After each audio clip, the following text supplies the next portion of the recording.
Esse é o canal Livros e Labirintos, e depois de um mês mais ou menos, eu voltei. No vídeo passado, eu apresentei para vocês o Memorial do Convento, comecei a apresentar. E nesse vídeo eu vou falar da Blimunda, né? Por que a Blimunda é tão importante? Além de ser uma personagem maravilhosa, é uma personagem super forte, é a personagem que vai ser porta-voz ideologicamente do Saramago. O Memorial do Convento, quando eu li, eu tinha a edição da Bertrand Brasil. Era a 14ª edição, e na contracapa tinha 4 versos, e era muito interessante. Esses versos nos remetem ao gênero do maravilhoso, porque a Blimunda ela é aquela personagem que vai ser responsável pelo realismo mágico. Eu acho que eu já mencionei isso. Eu trato como realismo mágico. Mas a gente tem uma mistura de gêneros aqui no livro, né? É um livro que dialoga com a metaficção historiográfica por conta das lacunas da história que esse narrador vai preencher. E o Saramago não gostava muito dessa terminologia, né? Porque é uma terminologia utilizada pelo pós-modernismo. Então ele não gostava muito. Eu acho que o gênero que acaba tangenciando todo o livro mesmo, além do realismo mágico, e isso é por causa do narrador, eu acho que é principalmente o maravilhoso. E tanto é que na contracapa da edição da Bertrand Brasil a gente tinha esses dizeres. Era uma vez um rei que fez a promessa de levantar um convento em Mafra.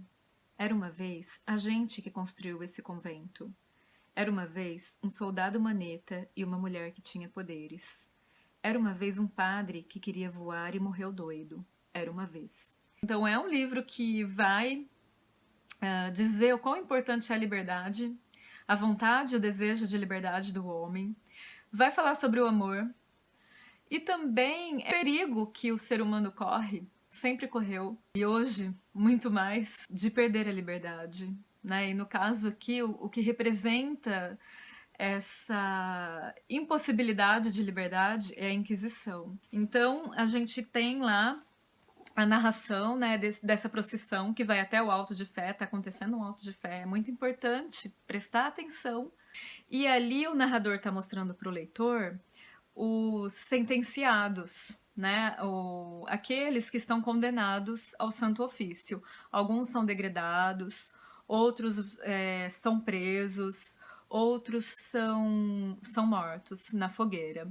Então ele fala desse padre, né? E aquele é o padre Antônio Teixeira Souza, da ilha de São Jorge, por culpa de solicitar mulheres, maneira canônica de dizer que as apalpava e fornicava. De certo, começando na palavra do confessionário e terminando no ato recato da sacristia, enquanto não vai corporalmente acabar em Angola, para onde irá degradado por toda a vida. E esta sou eu, Sebastiana Maria de Jesus, um quarto de cristã nova, que tenho visões e revelações, mas disseram-me no tribunal que era fingimento, que ouço vozes do céu, mas explicaram-me que era efeito demoníaco, que sei que posso ser santa como os santos o são, ou ainda melhor, pois não alcanço diferença entre mim e eles, mas repreenderam-me de que isso é presunção insuportável e orgulho monstruoso, desafio a Deus. Aqui vou blasfema, herética, temerária, amordaçada para que não me ouçam as temeridades, as heresias e as blasfêmias, condenada a ser açoitada em público e a 8 anos de degredo no reino de Angola. E tendo ouvido as sentenças, as minhas e mais de quem comigo vai nesta procissão, não ouvi que se falasse da minha filha. É seu nome Blimunda. Onde estará? Onde estás, Blimunda? Se não foste presa depois de mim, aqui hás de vir saber da tua mãe. E eu te verei se no meio dessa multidão estiveres, que só para te ver quero agora os olhos. A boca me amordaçaram. Não os olhos, olhos que não te viram. Coração que sente sentiu, ó coração meu. Salta-me no peito se Blimunda aí estiver. Entre aquela gente que está cuspindo para mim e atirando cascas de melancia e imundícies. Ai, como estão enganados. Só eu sei que todos poderiam ser santos. Assim o quisessem, e não posso gritá-lo. Enfim, o peito meu deu sinal. Gemeu profundamente o coração. Vou ver Blimunda. Vou vê-la. Ai, ali está. Blimunda, Blimunda, Blimunda, filha minha. E já me viu, e não pode falar. Tem de fingir que me não conhece e me despreza, mãe feiticeira e marrana, ainda que apenas um quarto. Já me viu, e ao lado dela está o padre Bartolomeu Lourenço. Não fales, Blimunda. Olha só, olha com esses teus olhos que tudo são capazes de ver. E aquele homem, quem será? Tão alto que está perto de Blimunda e não sabe. Ai, não sabe que não. Quem é? Quem é ele? Donde vem? Que vai ser deles, poder meu? Pelas roupas, soldado, pelo rosto castigado, pelo pulso cortado. Adeus, Blimunda, que não te verei mais. E Blimunda disse ao padre: Ali vai minha mãe. E depois, voltando-se para o homem alto que lhe estava perto, perguntou: Que nome é o seu? E o homem disse: Naturalmente, assim reconhecido o direito de esta mulher lhe fazer perguntas. Baltazar Mateus, também me chamam Sete Sóis. Então começa aqui uma das passagens mais lindas do Memorial do Convento, que é quando a Sebastiana Maria de Jesus, mãe de Blimunda, ela assumindo a voz, você vê que rapidamente ali ela assume a voz, o eu, e vai apresentar a Blimunda. A Blimunda é um elemento chave para a construção dessa narrativa que eu chamo de realismo mágico. Tem alguns textos que falam dessa aproximação do Saramago com a literatura hispano-americana. E uma via, né, de aproximação é o realismo mágico. E ela vai ser o elemento chave mesmo, porque é ela que vai carregar tudo que a gente acha que é sobrenatural. Ela tem um poder misterioso, e o poder que ela tem a ver com os olhos, com o olhar. O padre Bartolomeu conhece a Blimunda faz um tempo. O padre Bartolomeu, ele é uma personagem ficcionalizada, ele existiu, ele que fez o projeto de um balão, né? Então não é à toa que aqui ele vai ser o personagem que vai idealizar, né, a passarola, que é a nave voadora, e isso no século XVIII, que seria uma coisa totalmente impossível. Então ela tem o poder de ver literalmente por dentro das coisas e por dentro das pessoas. De quando as pessoas estão próximas da morte, ela tem o poder de capturar a vontade das pessoas. Então veja bem, esse narrador não chama de alma, ele chama de vontade. E ela tem uma sabedoria das coisas que é natural. Ela não tem nada de intelectual. O poder da Blimunda só é neutralizado quando muda o quarto da lua. E quando ela acorda de manhã. Se ela come um pedaço de pão, ela também perde esse poder. Ela tem que estar em jejum depois que ela acorda. A Blimunda, ela vai ser porta-voz do Saramago, é muito importante. Ela se pergunta muito sobre Deus, porque toda a questão aqui é Deus também, né? A gente tá falando da Inquisição, né? A gente tá falando de um poder religioso, né? Da Igreja Católica, enfim. Então é Deus a questão no final das contas. E a Blimunda, ela sempre tem essa dúvida, né? Dado momento aqui, ela pergunta sobre a hóstia, né? O que é a hóstia? E como ela enxerga por dentro das pessoas, ela tem uma grande vontade de ver o que tem ali. Porque segundo a tradição católica, a hóstia, ela é o corpo de Jesus. Aqui, né, na narrativa, quando isso acontece, ela vê uma nuvem fechada. Ela diz que na hóstia há uma nuvem fechada. Então é muito interessante pensar sobre isso também. Em todo momento ela questiona a existência de Deus.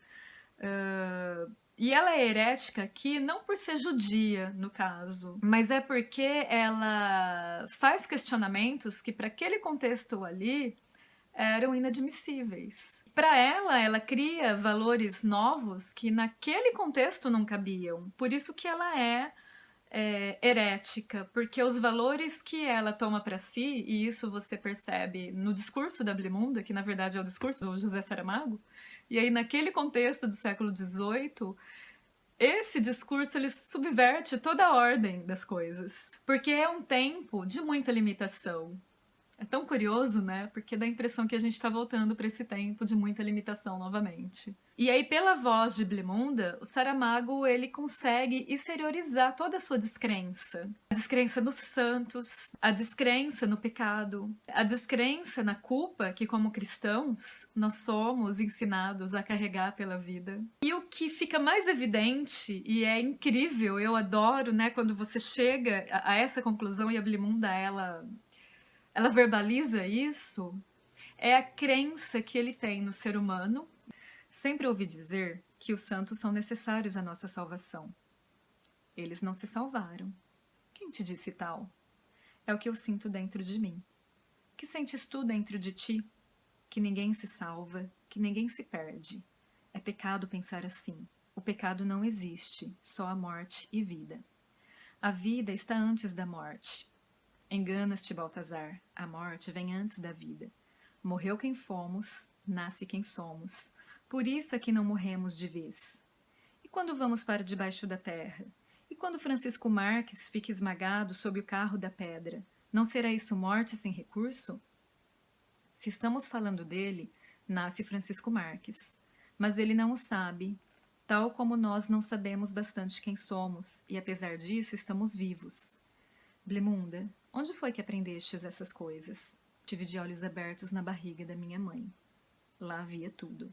Então é muito interessante, porque aqui eles se referem a um dos trabalhadores, né, da construção do convento que morreu embaixo daquela pedra descomunal que eu mencionei no vídeo anterior. E aí aqui é sempre uma questão recorrente também no Saramago.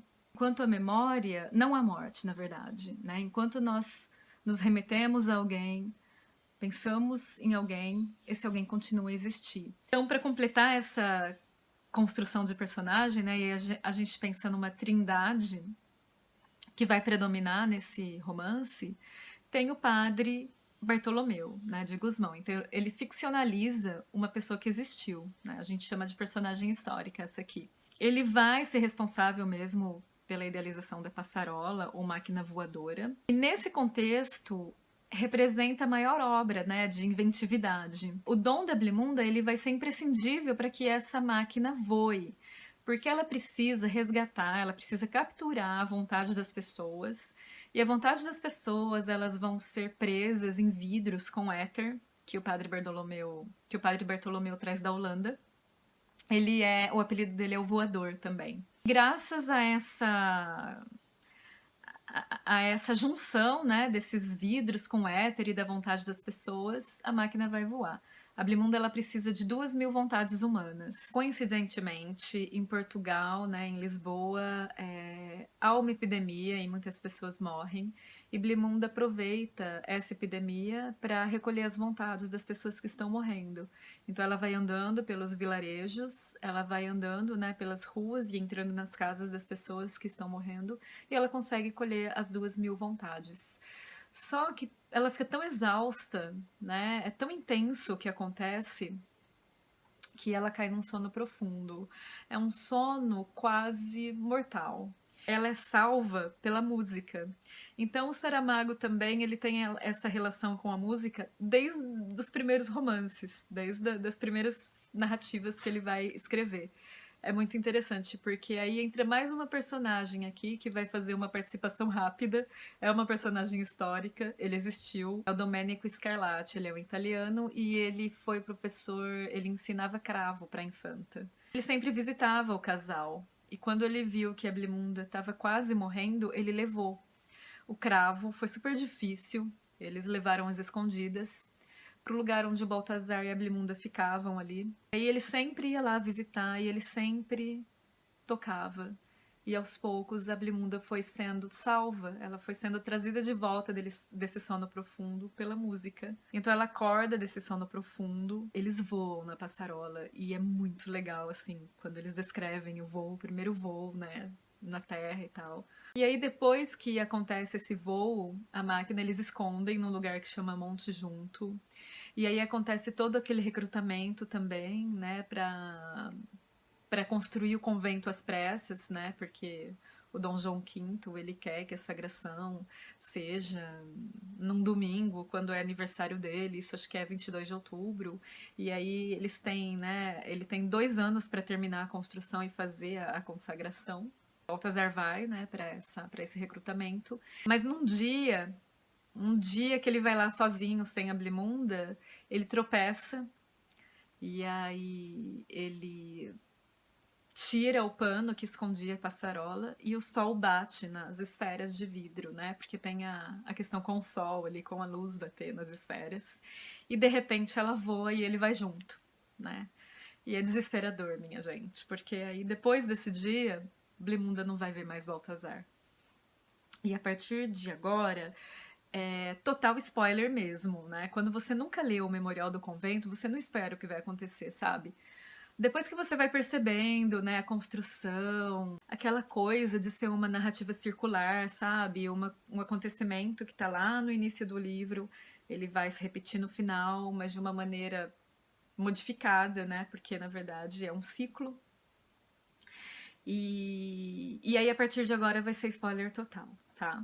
Então, quem não quiser saber o final dessa história, assim, não importa quantas vezes eu leia o Memorial do Convento, na penúltima folha, antepenúltima página, eu já estou chorando, né? Porque eu sei o que espera Blimunda lá, né? Então, enfim, começo agora a falar. Então, você que não quer saber, pode tchum. E espero que você volte, né? Para assistir o próximo. Enfim. Então, desse dia em diante, o Baltazar ele vai simplesmente sumir. E aí começa o suplício, né, na vida de Blimunda, porque ela vai procurar Baltazar. Ela vai passar a vida procurando desesperadamente. Então, Baltazar, ele vai, em 1730, né, ele vai sumir, vai desaparecer. A narrativa termina em 1739. E aí, por que é interessante essa data, né? Durante 9 anos, Blimunda procurou Baltazar. Conheceu todos os caminhos do pó e da lama. A branda areia, a pedra aguda, tantas vezes a geada rangente e assassina, 2 nevões de que só saiu viva porque ainda não queria morrer. Por fim já era conhecida de terra em terra, a pontos de não raro a preceder o nome de voadora, por causa da estranha história que contava. Os padres que ouviam falar dela mandavam-lhe recados para que viesse à confissão, curiosos de saber que mistérios se ocultavam naquela romeira e peregrina, que segredos se escondiam no rosto impenetrável, nos olhos parados, cujas pálpebras raramente batiam, e que a certa horas e certa luz pareciam lagos onde flutuavam sombras de nuvens, as sombras que dentro passavam, não as comuns do ar. A esses mandava dizer que fizera a promessa de só se confessar quando se sentisse pecadora. Não poderia encontrar resposta que mais escandalizasse. Se pecadores todos nós somos, porém, não era raro que falando sobre isto, como outras mulheres a deixasse pensativas. Afinal, que faltas são essas nossas, as tuas, as minhas? Se nós somos, mulheres, verdadeiramente, o cordeiro que tirará o pecado do mundo. No dia em que isto for compreendido, vai ser preciso começar outra vez tudo. Já está chegando no final, né? Existe a promessa que ele pediu para ela, olha, se eu morrer antes de ti, peço-te que me vejas. Encontrou-o. 6 vezes passara por Lisboa. Esta era a 7ª. Vinha do sul, dos lados de Pegões. Atravessou o rio quase noite, na última barca que aproveitava a maré. Não comia há quase 24 horas. Então isso é muito significativo, ela estava em jejum. Trazia algum alimento no alforge, mas, de cada vez que ia levá-lo à boca, parecia que sobre a sua mão outra mão se pousava, e uma voz lhe dizia, não comas, que o tempo é chegado. Sob as águas escuras do rio, via passar os peixes a grande profundidade, cardumes de cristal e prata, longos dorsos escamosos ou lisos. Eu vou tentar ler, sem chorar. A luz interior das casas coava-se através das paredes, difusa como um farol no nevoeiro. Meteu-se pela Rua Nova dos Ferros. Virou para a direita, na igreja de Nossa Senhora da Oliveira, em direção ao Rocio. Repetiu o itinerário de há 28 anos. Caminhava no meio de fantasmas, de neblinas que eram gente. Entre os 1000 cheiros fétidos da cidade, a aragem noturna trouxe-lhe o da carne queimada. Havia multidão em São Domingos, archotes, fumo negro, fogueiras. Abriu caminho, chegou-se às filas da frente. Quem são? Perguntou a uma mulher que levava uma criança ao colo. De 13 sei eu. Aquele além e aquela são pai e filha que vieram por culpas de judaísmo. E o outro, o da ponta, é um que fazia comédias de Bonifrates e se chamava Antônio José da Silva. Dos mais não ouvi falar. São 11 os supliciados. A queima já vai adiantada. Os rostos mal se distinguem. Naquele extremo arde um homem a quem falta a mão esquerda. Talvez, por ter a barba enegrecida, prodígio cosmético da fuligem, parece mais novo. E uma nuvem fechada está no centro do seu corpo. Então Blimunda disse, vem. Desprendeu-se a vontade de Baltazar 7 sóis. Mas não subiu para as estrelas, se a terra pertencia, e a Blimunda. Toda a história interessante e a mais bela história começa no Alto de Fé, quando Blimunda conhece Baltazar. E ela termina no Alto de Fé, né? E quem tá nesse Alto de Fé? Você percebe ali no final o Baltazar. E ela cumpre a promessa. Se eu morrer antes de ti, peço-te que me vejas. E aí é isso mesmo, a vontade de Baltazar pertence a Blimunda, a terra, não ao céu, sabe?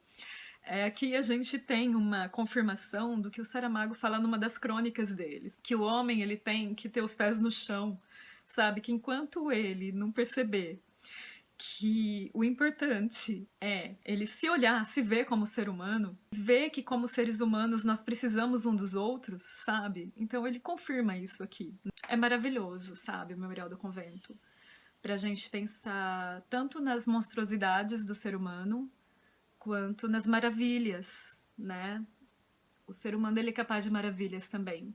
Então eu ainda insisto em acreditar nas maravilhas, em vez de me concentrar nas monstruosidades. E eu acho que a gente está vivendo um tempo em que nós precisamos prestar atenção nessas coisas. Nós precisamos ser atentos. E o Saramago falava, seja atento, ande atento, preste atenção nas coisas, sabe? Para que os erros não se repitam. Eu espero que vocês leiam. Muito obrigada pela paciência e até o próximo vídeo.